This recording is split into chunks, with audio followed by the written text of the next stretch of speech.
जय जगन्नाथ लिखु तृषा ब्लॉग को आपण मानक वेलकम करुँची। आज मु आपण मानक देखी आलू पनीर रेसिपी किपरि बना हुए चलतु देखिए। हमें पनीर की एपरी छोट छोट करके काटी नेबे को अल्प फ्राए हवा पर्यंत टिके भाजी दबा। भाजी हार्ड भाजले पनीर सफ्ट हुए भल टाण हो जाए। हल्के भाजले नरम रही आग पानी में पकईदेवे। पानी में पकईले नरम टिके आसका भाजी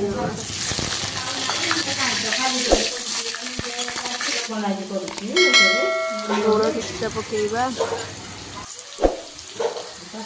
आलू हवा भितर रसुण अदा मसला मुझे सजाड़ी देती पेस्ट बना पेस्ट बनईकि रखी एपटे नख उषुम पानी टिके बसई चारू मगर काजू पकईवाई चारू मगर पानी अच्छी पड़ा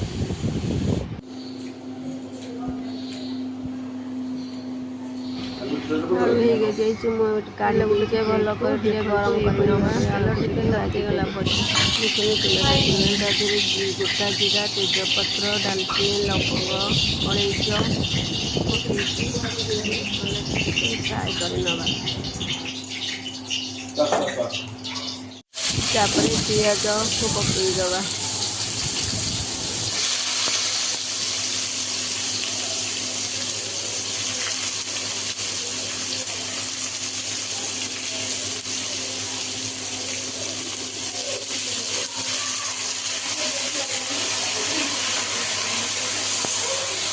पियाज एकाथरे स्वाद अनुसार लुण भी मुझे पकई चारू मगज काजू जो पकई मु पेस्ट करके रखी देखो पियाजर कलर चेंज हो आसपर आम रसुण अदा पेस्ट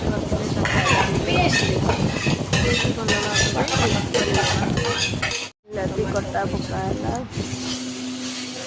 पनीर मसला ये जीरा गुंड ये धनिया गुंड ये गरम मसला चीनी हलदी और लंका गुंड चीनीटा ये दिया खट्टा मीठा लगे लगे पकईकि भल कि मिक्स करगला सिक्रेट ये हूँ अमूल पानी टिके कषि नवा पनीर आलू को पकई टिके भल भाव में पुणी कषि नवा आसला पानी देदेवा।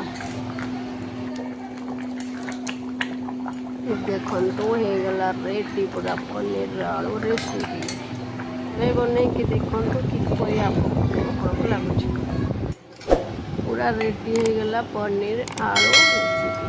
देखो केम देखा जाऊँ जेम देखा जाऊँ खाइबापी चैनल को सब्सक्राइब कर